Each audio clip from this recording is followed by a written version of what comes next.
অঝোর ধারায় বৃষ্টি পড়ছে তো পড়ছে, আর আমি সেই বৃষ্টির মধ্যে ভিজতে ভিজতে দিক বিদিক ছুটে বেড়াচ্ছি। থাকার একটা ছোট আশ্রয় খুঁজছি, আর খুঁজছি কাজ। আমার নাম বিনু, বাবা মায়ের একমাত্র সন্তান। বাবা মা দুজনেই গত হয়েছে 2 বছর আগে। শেষ আশ্রয় মামি, সেও আজ তাড়িয়ে দিলেন। অগত্যা এই দুর্যোগের রাতেই হন্যে হয়ে একখানা কাজ করছি। হায় ভগবান, একই দিন দেখতে হলো আমার। এই ঝড় বৃষ্টির রাতে আমি এখন কোথায় আশ্রয় নেই? কি বিপদে ফেললে তুমি আমায় বিধাতা?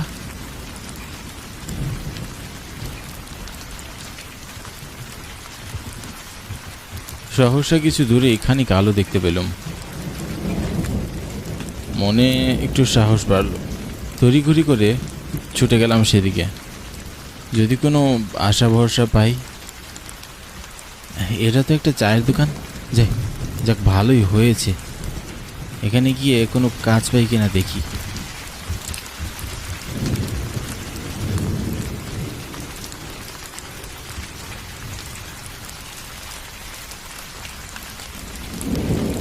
একই মশাই, এত রাতে ভিজছেন কেন? বড্ড বিপদে পড়ে গেছি গো দাদা, একটু সাহায্য করলে উপকৃত হতাম। সাহায্য? কি সাহায্য করব? আর কি বিপদে পড়েছেন? ঘর ছাড়া আর কাজ ছাড়া হয়ে পদে পদে ঘুরছি। একটা আশ্রয় চাই আর একটা কাজও। যদি ব্যবস্থা হতো অনেক উপকৃত হতাম।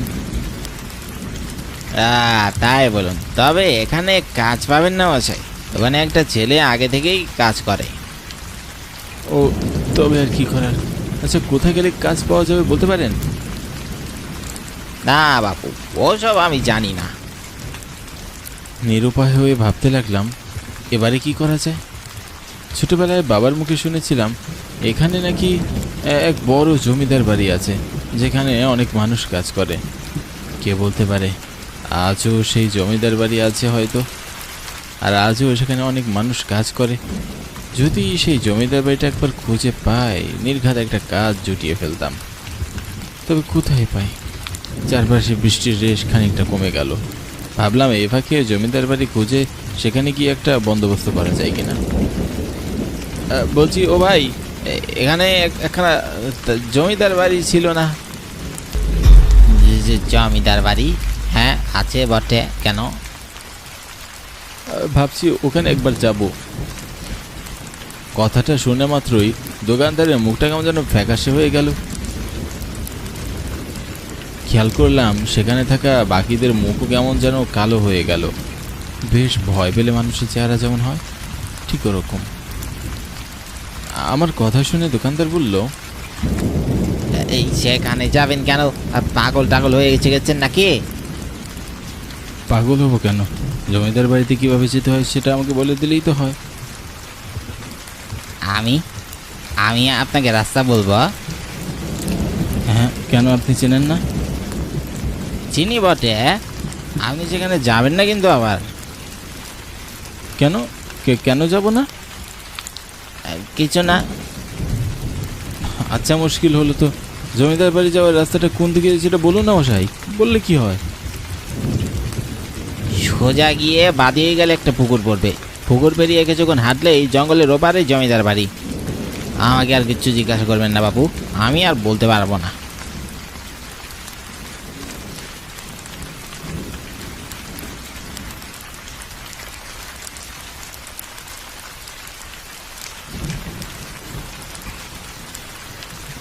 চাওয়ালা এমন করলো কেন জানি না। ওখানে থাকা বাকিরাও ভয়ে কুকড়ে গেল, বুঝতে পারছি না। যাকে, আমার বর্তমানে একটা কাজ হলেই হবে। চারপাশে বৃষ্টি থেমে গেছে, বেশ খানিকক্ষণ হয়ে গেল, কিন্তু তবু তার রেশ যেন এখনো পুরোপুরি থামেনি। রাস্তাটা বেশ পিচ্ছিল হয়ে আছে। জঙ্গল পেরোলেই বোধ হয় জমিদার বাড়ি পাওয়া যাবে। আমি হাঁটার গতি দ্রুত বাড়ালাম। যে করেই হোক যত তাড়াতাড়ি সম্ভব আমাকে জমিদার বাড়িতে পৌঁছাতেই হবে।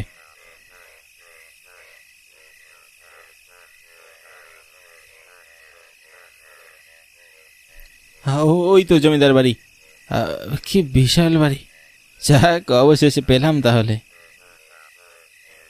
জমিদার বাড়ি দেখার পর আমি সেই বাড়ির দিকে অগ্রসর হই। সুবিশাল প্রাচীরে ঘেরা জমিদার বাড়ি। যদি এই বাড়িতেই একখানা কাজ বাগিয়ে নিতে পারি তবে আমাকে আর কে পায়। মনের ভিতরে সেই আশা নিয়ে এগিয়ে চললাম বাড়ির দিকে। বাড়ি দেখেই মনে হচ্ছে বেশ পুরনো। শুনেছিলাম বহু বছরের পুরনো এই বাড়ি, তবে এতটা পুরনো সেটা ভাবিনি। বাড়িটিকে দেখেই গাটা কেমন ছমছম করছিল, কিন্তু অগত্যা এখানেই আমাকে যেতে হবে। বাড়িটার চারপাশে কেমন ঝোপঝাড় জঙ্গল, বাড়ির সামনে কাউকেই দেখা যাচ্ছে না। আমি সাহস করে বাড়ির ভিতরে প্রবেশ করলাম।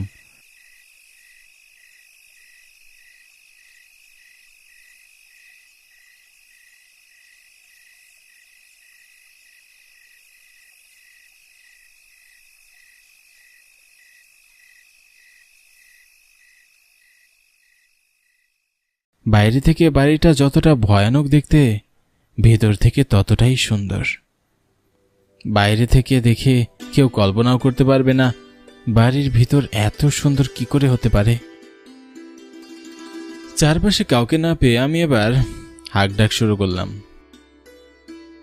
বাড়িতে কেউ আছে নাকি গো? বাড়িতে কেউ আছো? আমি যে বড্ড বিপদে পড়ে এখানে এসেছি।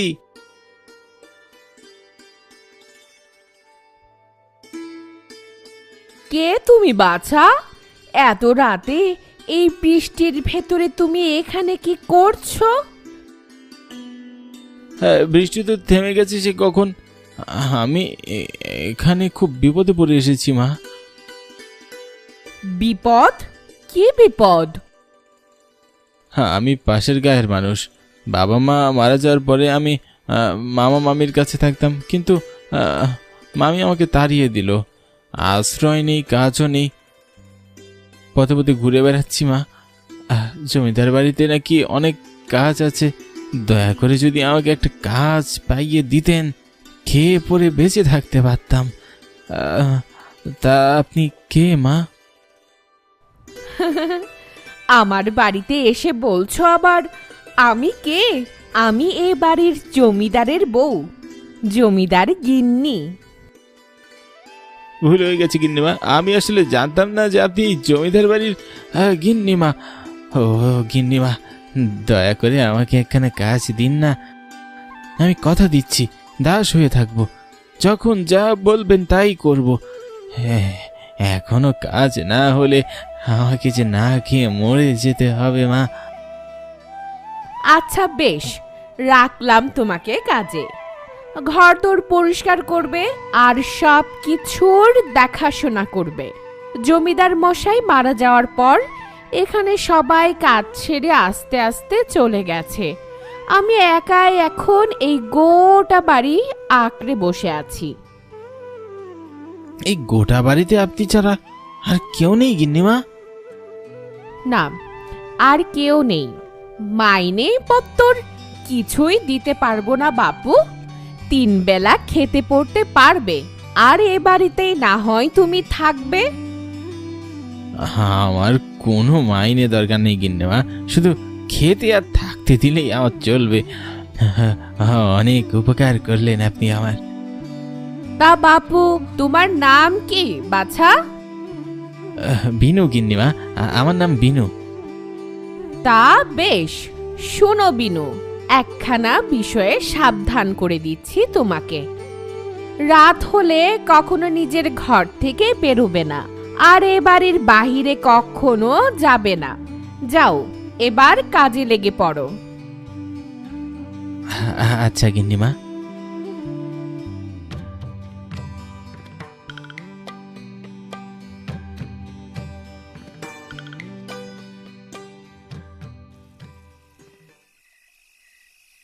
এত সহজেই কাজ পেয়ে যাব ভাবিনি।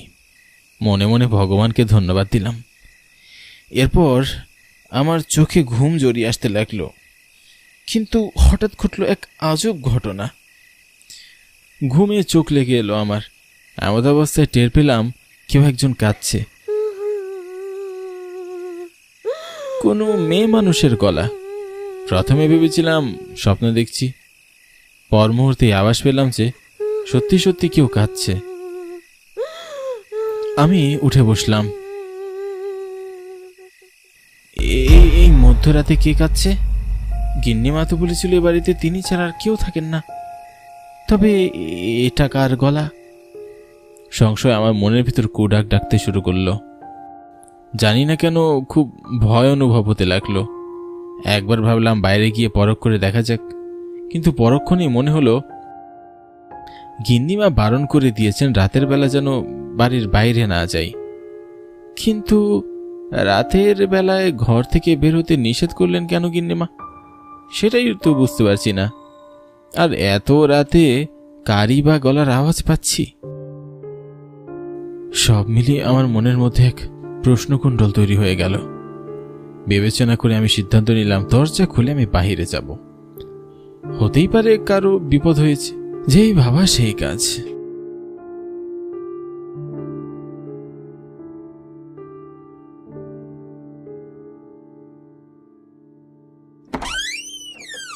আমি ঘর থেকে বেরিয়ে এলাম, কিন্তু আশ্চর্যের বিষয় হলো আমি বাড়ির বাইরে বেরোতে আওয়াজটা কোথায় যেন মিলিয়ে গেল।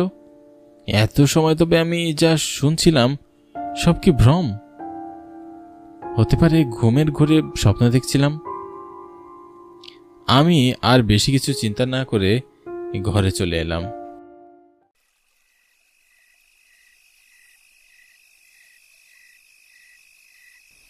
ঘরে এসে খাটে গায়ে দিয়ে শুয়ে পড়লাম, আর শুয়ে পড়ার সাথে সাথে আমার চোখে ঘুম চলে এলো।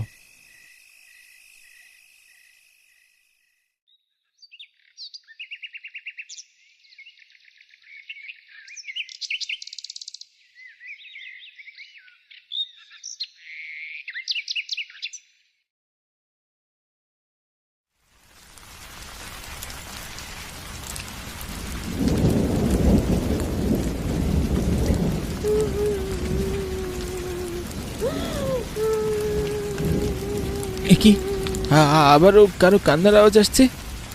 হচ্ছেটা কি? আমি প্রতিদিন কান্নার আওয়াজ পাচ্ছি কেন? এক আজব ঘটনা করছে কেন আমার সাথে? আজ আমাকে রহস্যভেদ করতেই হবে। এটা ভেবে এই বিছানা ছেড়ে উঠে আমি বাইরে গেলাম।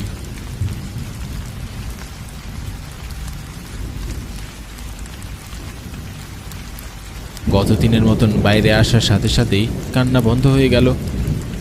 আমি আরও বেশি আশ্চর্য হয়ে গেলাম যে গতকাল যা ঘটেছিল তারই আজ পুনরাবৃত্তি করছে। বাইরে কি তবে কোনো রহস্য লুকিয়ে আছে যা আমি দেখতে পাচ্ছি না? যদি এই বাড়িতে কেউ নাই থাকে তাহলে কাঁদবে কে? তাও আবার এই সময়, এই রকম ভাবে? প্রশ্নের বেড়া জালে আমি আটকে গেলাম। আমি চারপাশে খুঁজতে আরম্ভ করলাম। খুব সম্ভবত কেউ আছে আশেপাশে।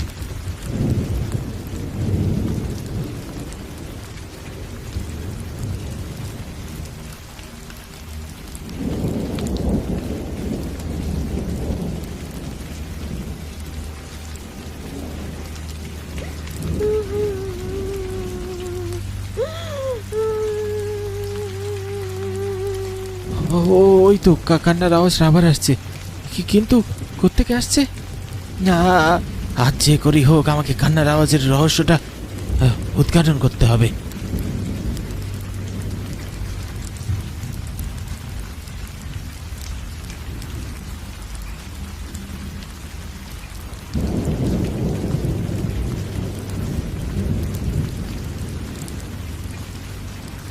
খুঁজতে খুঁজতে হঠাৎ মনে হলো আমার পিছনে কেউ একজন আছে। পিছনে ঘুরেই দেখলাম একজন হেঁটে যাচ্ছে। গিন্নিমা বলেছিলেন বাড়িতে কেউ থাকে না, তাহলে এই মহিলাকে এত রাতে এখানেই বা কি করছে? চারপাশে বৃষ্টি পড়ছে।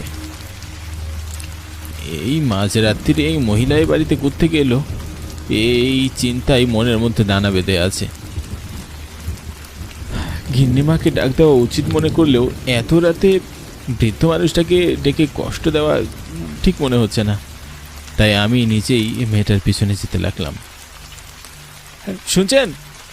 ও বোন, কে আপনি? এই কি এত রাতে এখানে কি করছেন? কোথা থেকে এসেছেন আপনি?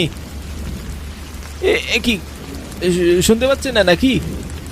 হ্যাঁ, এই যে শুনছেন। কি আজব, উত্তর দিচ্ছে না কেন? এখানে কি করে এলেন? মেয়েটি আমার কথার কোনো উত্তর দিল না, এমনকি পিছনেও একবার ফিরে তাকানোর প্রয়োজন মনে করলো না। অস্বাভাবিকভাবে হেঁটে যাচ্ছে। চারপাশে ধীরে ধীরে ঝড় উঠতে শুরু করেছে।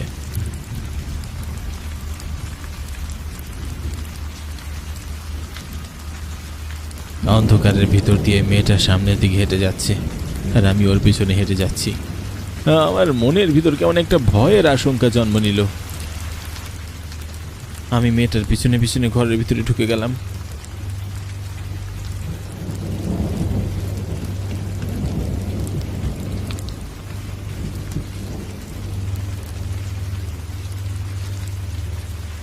কে আপনি? তো তখন থেকে আপনাকে দেখছি, আপনি সাড়া দিচ্ছেন না কেন? কেন আমার পিছন পিছন আসছো? চলে যাও এখান থেকে। তুমি রোজ রাতে কাঁদো কেন? আমি কান্নার আওয়াজ পাই।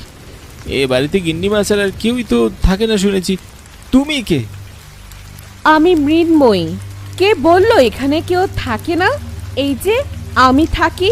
আমি গত 100 বছর ধরে এখানে থাকি।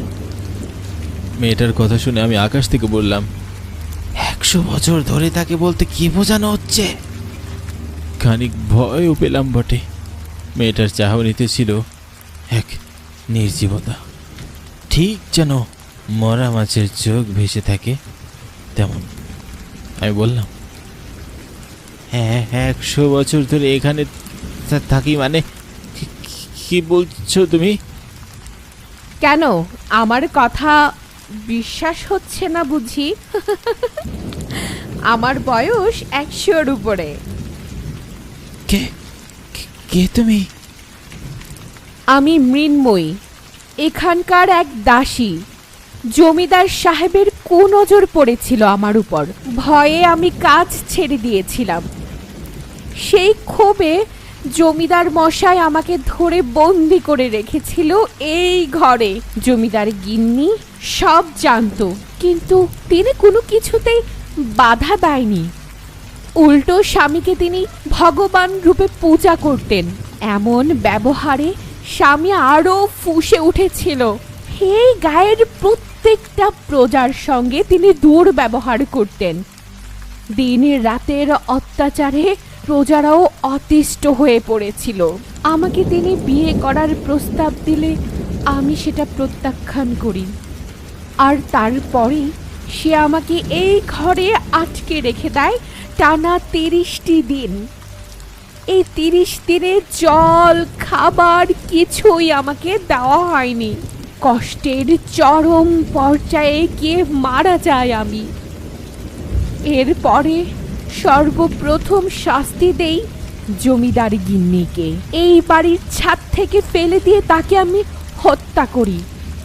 আর তারপর এই জমিদারকেই আমি এই ঘরে এনে দড়িতে ঝুলিয়ে ফাঁসি দিয়ে হত্যা করেছিলাম। মেয়েটার কথা শুনে আমার নিঃশ্বাস যেন আটকে যেতে লাগলো। এতদিনের এই জমিদার বাড়ি সম্পর্কে যা যা ভালো কথা শুনেছিলাম সেই সব মিথ্যে। আমার মাথায় যেন আকাশ ভেঙে পড়ল।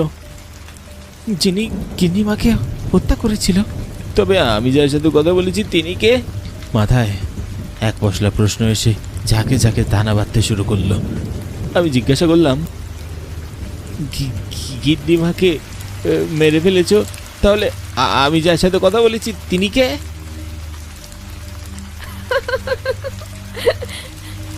সে যে আমারই রূপ। গিন্নির রূপ ধরে আমি এখনো এখানে ঘুরে বেড়াই। এই অভিশপ্ত জমিদার বাড়ির চারপাশে যারাই আসে তাদেরকে আমি মেরে ফেলি। আজ তো তোর পালা।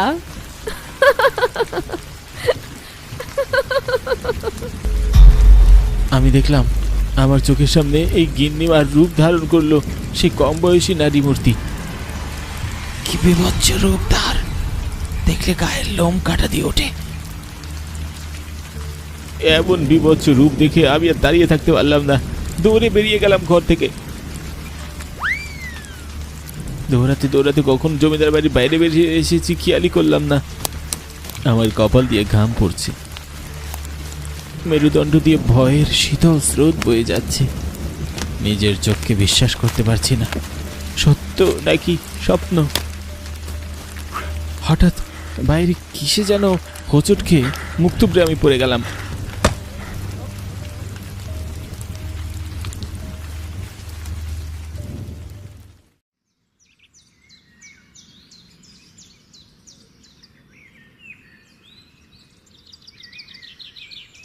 ও মশাই, চোখ খুলুন। হ্যাঁ বলি, সব ছেড়ে এই ভূতের বাড়ির সামনে জ্ঞান হারিয়ে পড়তে হলো আপনাকে? ভূতের বাড়ি মানে? বলি, জমিদার বাড়িকে সবাই ভূতের বাড়ি বলে, আপনি জানেন না? সেদিন যখন এই বাড়ির খোঁজ করছিলেন, নির্ঘাত আমি জানতাম আপনি এখানে এসেছেন। বলি, মরার শখ হয়েছে নাকি আপনার? হ্যাঁ, আর যদি হয়ে থাকে অন্যভাবে মরুন না, ভূতের হাতে প্রাণ দিতে হবে কেন শুনি? তা এই ভাঙ্গা বাড়ির সামনেই বা পড়ে আছেন কেন আপনি? আমি তাকিয়ে দেখলাম সেই বিশাল জমিদার বাড়ি এক ভাঙ্গা স্তূপে পরিণত হয়ে রয়েছে। তবে আমি যে দুদিনে বাড়িতে ছিলাম সেটা কি ছিল, এর উত্তর হয়তো সারা জীবনেও আমার মিলবে না। তবে যা অভিজ্ঞতা হয়েছে তা আমি সারা জীবনেও আর ভুলতে পারবো না।